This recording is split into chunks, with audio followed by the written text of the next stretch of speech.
envoyés pour la répartition de fonds à des pays du monde entier et également à des banques. Remarquez page 143, qu'il y a beaucoup plus de signatures que sur le premier document, le même en tête et à la fin une dénégation de responsabilité à propos de signatures qui sont valables avec et ou sans l'accord de Asme.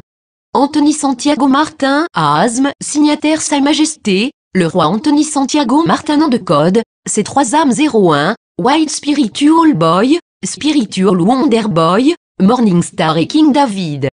Passeport numéro 100191-01, Organisation des Nations Unies 23 794 724, adresse postale, 133, Rizal Saint-Sébastien, à Gonois, Bulacan 3002, Philippines Islande. On a prétendu qu'Anthony Santiago Martin a été utilisé par le comité des 300 pour retirer des fonds des comptes collatéraux mondiaux. On a également prétendu que ces comptes de White Spiritual Boy et les comptes associés étaient fictifs. Selon un témoignage, le vrai Anthony S. Martin est un Australien qui a épousé une citoyenne des Philippines originaire de Agonoa Bulacan. Apparemment, il a reçu 1 million de livres pour signer des documents qui lui ont été remis par le président Marcos et qui l'ont désigné comme seul et unique héritier et signataire de ces comptes. Mais la vérité qui se cachait derrière cette arnaque frauduleuse a été découverte et la Cour de justice internationale a rendu sa décision. Anthony Martin n'était pas l'héritier légal et le signataire de ces comptes. Après que ses généreux donateurs l'aient abandonné, Martin a fait une crise d'apoplexie et on prétend qu'il vit toujours dans la pauvreté à Agonoa Bulacan.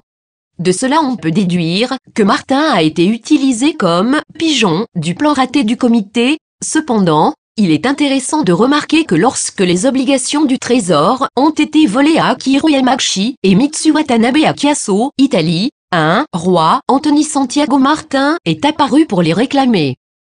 Après avoir été arnaqués par Alan Greenspan, Yamaguchi et Watanabe ont été détenus à la frontière de Chiasso, Suisse/Italie, et les titres, obligations du Trésor, qu'ils transportaient leur ont été soustraits, volés. Ces deux hommes étaient associés à Ney, et il les jugeait comme étant des personnes honnêtes et travaillant pour aider des nations appauvries au nom de la famille du dragon. Ney affirme que la réalité des faits est que les deux hommes ont été escroqués par le gouvernement italien et la Banque de la Réserve fédérale de New York. Il n'y a jamais eu d'arrestation à Chiasso, ni de procès, ni de jugement. Ce n'était qu'une comédie à l'italienne et cela aurait pu être un feuilleton de série télé à l'heure du goûter plutôt qu'une arnaque, si la cabale n'avait pas complètement contrôlé les médias. Le journal de Com était la propriété de la famille du Premier ministre Berlusconi, et rien n'était comme il semblait, y compris la fausse condamnation par contumace à 3 ans et demi de prison apparemment prononcée par le juge. Une vérification de toutes les 3 bases de données juridiques italiennes indiquera après enquête qu'il n'y a jamais eu ni arrestation ni jugement selon la police financière italienne. En fait, ces mêmes bons du Trésor, obligations qu'Antonies Martin et Wilfred Sorin ont essayé de revendiquer ont été partagés après que la loge maçonnique italienne P2, représentant le gouvernement italien, ait proposé de les restituer à la famille du Dragon pour 10% de leur valeur. La famille du Dragon a refusé leur offre parce qu'elle avait toutes les cartes en main. Elle savait qu'elle pouvait les annuler et les réémettre 6 mois plus tard sans frais. Alors le gouvernement ou société italien s'est retourné vers son compagnon de lit, la Banque de la Réserve fédérale de New York, et a obtenu son accord pour utiliser les obligations après un partage à 50-50e. Dans cette affaire, Yamauchi et Watanabe et les obligations du Trésor étaient bel et bien réelles, et c'est le Premier ministre Berlusconi et d'autres représentants italiens qui étaient les escrocs. Ce sont eux qui ont volé les bons. L'équipe de Ney a enquêté sur tout cela, et lorsqu'il a découvert que les obligations existaient vraiment, il a commencé à respirer un peu mieux en voyant que ces obligations étaient de la même origine. L'incident de Chiasso a permis à Ney d'avancer dans son procès. Cela allait l'amener à découvrir ce qu'on appelle maintenant la tyrannie financière. Le vol des obligations était comme l'ouverture de la boîte de Pandore, et de façon plus large cela a amené Ney à faire ce qu'il fait aujourd'hui et où nous en sommes aujourd'hui. Sans le vol, nous n'aurions pas ouvert les yeux, et n'aurions pas compris ce qui se passe dans nos vies, qui accapare tout et qui contrôle le monde. Ney n'a pas besoin de remerciements et n'en demande pas mais remercie Benjamin Fulford, qui le premier a attiré l'attention là-dessus, en affirmant que cela pourrait être l'affaire qui mettrait fin à la tyrannie financière, et puis David Wilcock, qui l'a immortalisé dans son livre Financial Tyranny. Le comité des 300 hommes, dont chacun connaît l'autre, dirige la destinée de l'Europe et choisissent leurs successeurs en leur sein. Walter Rathenau, 1909, fondateur de EOG Allgemeine Elektrizitätsgesellschaft, ou Compagnie Générale d'Électricité, et homme politique allemand, aux assassins duquel Hitler a rendu un hommage public en 1933.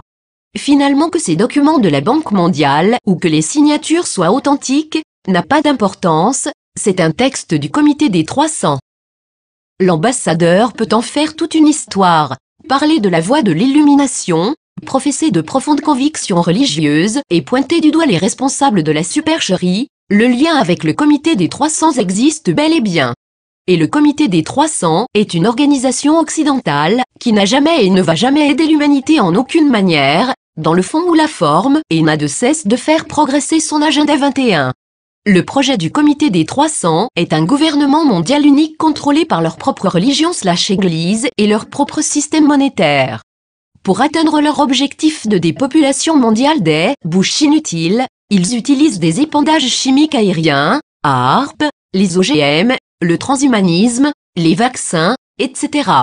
Leur intention est la destruction totale et le démantèlement de nos actuelles structures socio-économiques afin de les remplacer par leur propre programme, et ensuite la destruction de l'humanité telle que nous la connaissons. L'ambassadeur dispose semble-t-il d'amis importants et puissants, mais ce ne sont certainement pas les nôtres. Ils sont assis au sommet de la pyramide et travaillent dans tous les domaines pour parvenir à leur fin, même sur des programmes destinés à leurrer la multitude en leur promettant tout pour rien. Mais en réalité ce qu'ils promettent est la mort et l'esclavage. En fait, une mort prématurée pour tous, sauf 500 millions sur la planète. Des bouches inutiles, c'est ainsi qu'ils nous appellent alors qu'il y a largement de quoi nourrir tout le monde. La croissance de la population mondiale fait peur à l'élite. La cabale ne sera pas capable de les gérer si les peuples devaient se retourner contre eux et leurs plans meurtriers. Les promesses de la flûte magique de cet ambassadeur mènent ses suiveurs vers une mort certaine, d'une manière particulièrement sournoise. Cela les fait revenir en arrière pour accepter une réalité dictée par le sommet de la pyramide, mais pas pour tous. Un nouvel ordre mondial amène les peuples à tomber dans le précipice. Regardez autour de vous, vous ne pouvez pas nier qu'ils essaient déjà de nous tuer.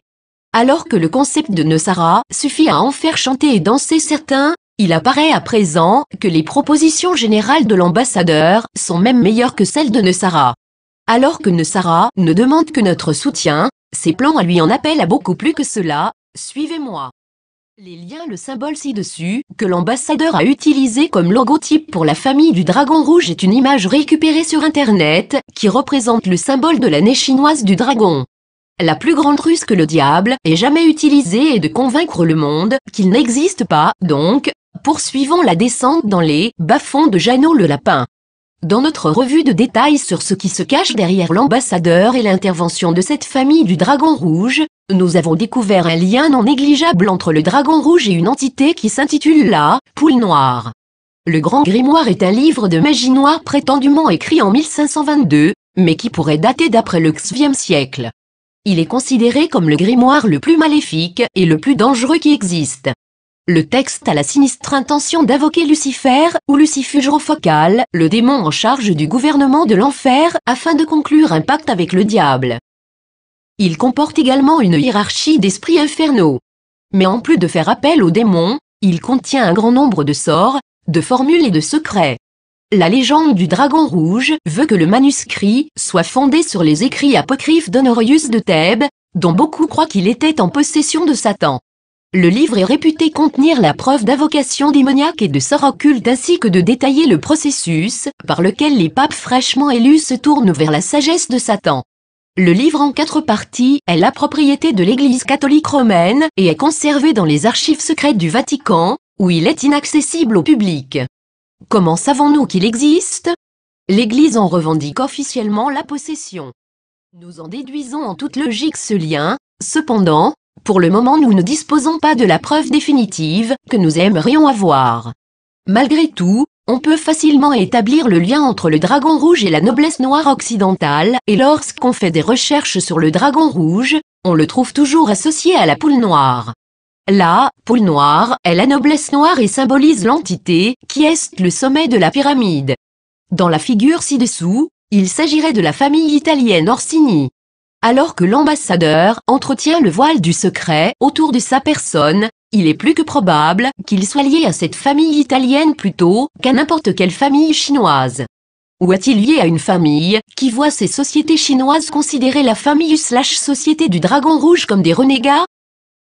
Tout bien considéré, il professe une lignée familiale ancestrale au sommet de la pyramide, des liens puissants avec le comité des 300, parle de famille et de leurs infrastructures, le Vatican étant une des branches familiales de son association avec Emma, l'ambassadeur se dépeint comme quelqu'un qui se trouve au sommet de la pyramide. Si c'est vrai, ses liens avec la poule noire seraient alors assez probables. Mais la question doit être posée, s'il peut vraiment se servir de tout ce qu'il veut, alors pourquoi une machination comme celle du dragon rouge serait-elle nécessaire? Pourquoi passer par ces guerres inutiles et pourquoi permettre qu'elles se produisent, s'il peut prendre tout ce qu'il veut? La réponse est évidente, il est toujours lié à l'Occident et non à l'Orient. Il veut que nous le suivions dans les abysses. Allez-vous le suivre? Si l'ambassadeur n'est pas qui il prétend être, pas l'alpha de l'oméga, alors il est peut-être logique de supposer que la famille Orsini pourrait avoir des questions à lui poser sur ce qu'il dit. Si c'est le cas, alors la noblesse noire fera le travail à notre place. C'est un spectacle auquel nous pouvons assister en toute quiétude. S'il prétend appartenir à l'élite, cela n'entraînerait-il aucune conséquence de la part des personnes au sommet? S'il n'a pas de lien avec le comité des 300, que pourrait-il advenir de lui? Est-ce la raison pour laquelle il dissimule son identité? Ney étudie le lien entre l'ambassadeur et Marco M. Combien de fois devrons-nous succomber à nos faiblesses et suivre un loup déguisé en agneau? À mon époque nous avions Kate Scott, enlevé les chaînes, Anthony Martin alias Asm, White Spiritual Boy, puis Lopt, Watk, Svicindo et maintenant cet ambassadeur du dragon rouge, un autre, White Spiritual Boy, Asm, Anthony S. Martin, Asm insensé. Nous n'avons plus le temps à perdre pour nous battre contre ces imposteurs. Notre temps est précieux et doit être utilisé en conséquence. Puis un second signe apparut au ciel, un énorme dragon rouge-feu, à 7 têtes et 10 cornes, chaque tête surmontée d'un diadème. Apocalypse 12, 3, suivez-moi, je ne suis pas celui que vous croyez que je suis, donc qui est l'ambassadeur? D'abord ce n'est pas un ambassadeur, tout comme Anthony Martin n'est pas un roi. Il n'y a jamais eu de roi aux Philippines, et en fait, Martin est dans le collimateur de tout le monde, tout comme ses témoins dans la plupart des cas. Ils sont tous liés dans leur poursuite de l'arnaque du système. Ils dirigent tous leur attention vers la société du Dragon Blanc et des réunions, qui n'ont jamais eu lieu, utilisent le logotype de la noblesse noire, et des documents falsifiés entre autres. Ils ont des liens avec les Rothschild, la reine Elisabeth II, le Vatican et le Pentagone, ainsi qu'avec la noblesse noire, comte Orsini. Ils prennent contact avec vous et en appellent à vos besoins, mais n'ont pas l'intention de vous donner le moindre centime. Si nous continuons à nous comporter comme un troupeau de moutons, nous n'allons jamais nous libérer de cette folie. Mais certains sont prêts à se jeter à nouveau dans le feu. Nous devons rester bien ancrés et lutter pour ce que nous voulons. Il n'y a pas de sauveur en ce monde. Il peut y avoir plusieurs sauveurs pour porter secours, mais pas un seul. Et l'ambassadeur n'en est pas un. Parce que cela semble très habituel, je présume que l'ambassadeur serait Svisindo. Comment en sommes-nous arrivés à cette conclusion? Svisindo a proposé la même chose à chaque nation sur Terre. Le White Spiritual Boy, Anthony Santiago Martin, à Asme, propose la même chose. Ils sont certainement liés à l'ambassadeur, et en voyant que ce sont les mêmes approches, prenez en compte les liens avec l'Opt, ce qu'il reste de ce groupe, continue à promouvoir le mouvement. Et comprenez qu'ils ont fait appel à leur porte-parole favori Ron Van Dyck pour établir à nouveau le lien. Ron semblait mal à l'aise en mentionnant le nom de Schmidt au cours de la dernière vidéo, donc on ne peut qu'émettre l'hypothèse sur ce qui s'est passé à Hong Kong en voyant que Ron n'était pas dans le coup. Ron dit que la famille du Dragon Rouge a fait appel à lui parce qu'il est honnête, cependant, Ney dit qu'ils l'ont contacté parce qu'il agit selon leur plan comme toujours, et ils sont tous liés dans les mêmes affaires.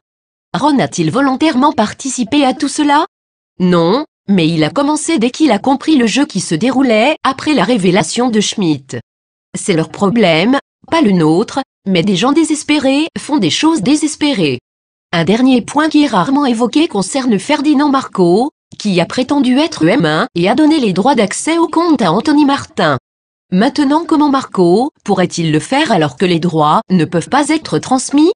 J'ai vu les dernières volontés de Marco et je pourrais probablement remettre la main dessus lors de mon retour en Indonésie. Vous n'y verrez aucune mention d'Anthony S. Martin. En fait, je ferai l'effort de vous les montrer. Creusons un peu plus pour vous permettre de comprendre ce qui s'est passé à l'époque. Après que Marco ait obtenu son diplôme de la faculté de droit de l'université de New York, il est retourné dans ses Philippines natales. Il avait des ambitions politiques et une famille. Pour atteindre ses objectifs politiques et devenir président, la Santa Romana, Sainte Église romaine, lui a dit qu'il devrait divorcer de son épouse et s'éloigner de son fils Luis Rey.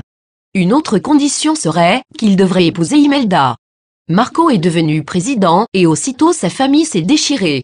Après avoir été élu président, il a été nommé M1. Qui l'a désigné? Les créateurs du système financier, l'Occident. Donc qu'est-il advenu de l'Orient, qui avait déposé l'essentiel de leurs actifs dans les comptes collatéraux mondiaux? Cela ne plaide pas en leur faveur, mais l'Orient s'est contenté d'attendre patiemment et à regarder leurs nations apparentées telles que le Japon, Taïwan, Singapour, la Corée du Sud, etc. Resserrer leurs liens avec l'Occident, des relations qui remontaient à 1921, peut-être même avant. Comment cela a-t-il aidé ces pays?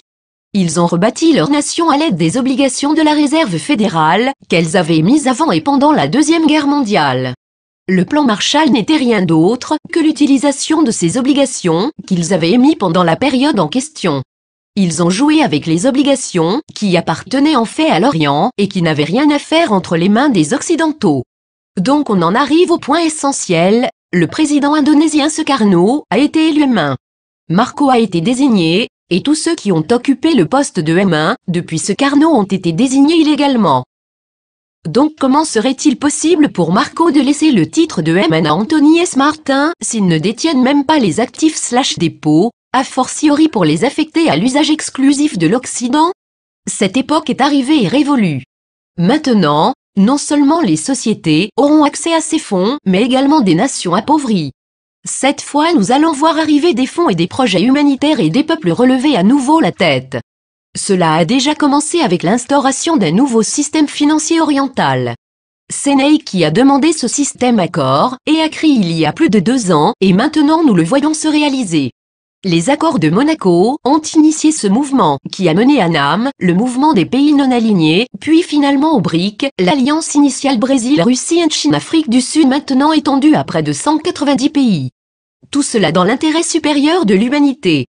Mais la lutte n'est pas encore terminée. Nous devons être prêts quand ils feront tomber les murs, et nous devons savoir reconnaître notre ennemi. Ils ne partiront pas sans combattre selon certains. Et la lutte ne se déroule pas avec nos frères. Il n'y a guère plus à dire d'autre que je n'ai entendu et appris de la part des membres de chaque famille du dragon en Asie, y compris du dirigeant de la fleur de prunier, mais je n'ai jamais entendu parler de la famille du dragon rouge. Ils peuvent avoir été une société secrète dans le passé, ressuscitée par des individus qui voulaient juste utiliser ce nom à leur propre fin, mais qui n'ont rien à voir avec elle. Qui est l'ambassadeur? Personne sur laquelle nous devrions nous attarder. S'il a presque réussi à vous duper, il vous suffit de passer à autre chose. Arrêtez de danser sur une musique que vous ne reconnaissez pas. Et rappelez-vous que personne ne s'en tire à bon compte, chacun paie le joueur de flûte, donc soyez prudent avec ce que vous demandez. Vous devez vous demander pourquoi il voudrait nous aider. Rappelez-vous que seuls 500 millions de personnes doivent rester en vie.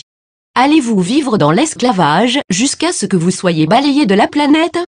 Nous allons survivre et nous développer sans eux et leurs semblables. Nous allons garder les déchets hors de notre maison à partir de maintenant, et réunir nos forces. Ils essaient de nous tuer, et nous sommes en guerre. Nous connaissons leurs plans. Nous devons mettre en place notre agenda 22, les premiers, et mettre fin à leur agenda 21. Et si nous n'avons pas encore d'agenda 22, il est urgent que nous en fassions un rapidement. Ney Kenan et The Kenan Team. Remerciements personnels de la part de Ney. J'aimerais profiter de cette occasion pour remercier Benjamin Fulford, David Wilcock, Sterling Sagrave, Stanley, Rich, Metro Bill Mulligan, Michael Henry Dunn, Michael Calhoun, Chris, Lorraine, Richard, Shirley et merci à Kate Scott d'avoir partagé tant de connaissances.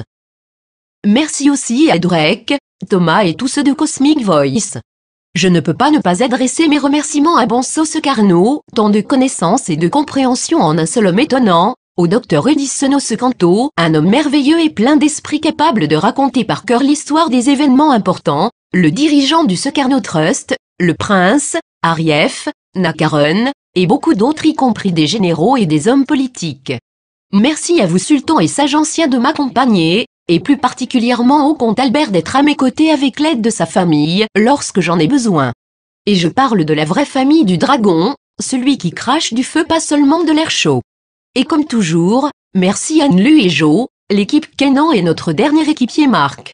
Merci à vous tous du fond du cœur.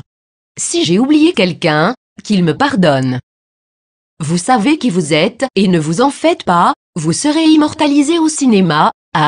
Ney Copyright 2015, groupe KLTD http://nel-kenan.com/ney-kenan-piper-red-pied-dragon-ambassador-exposé 1 en l'année 1280, en la ville d'Hamelin, Allemagne, vint un joueur de flûte, un dératiseur. En ce temps-là, la ville était envahie par les rats et les habitants mouraient de faim. Le maire de Hamelin promit aux joueurs de flûte une prime de 1000 écus pour les débarrasser des rats qui infestaient la ville. L'homme prit sa flûte et, par sa musique, attira les rats qui le suivirent jusqu'à la Weser, la rivière qui traverse la ville, où ils se noyèrent. Bien que la ville fût ainsi libérée des rongeurs, les habitants revinrent sur leurs promesses et refusèrent de payer le joueur de flûte en le chassant à coups de pierre. Il quitta le pays, mais revint quelques semaines plus tard. Lorsqu'il y eut une nuit paisible, il joua de nouveau de sa flûte, attirant cette fois les enfants de Hamelin.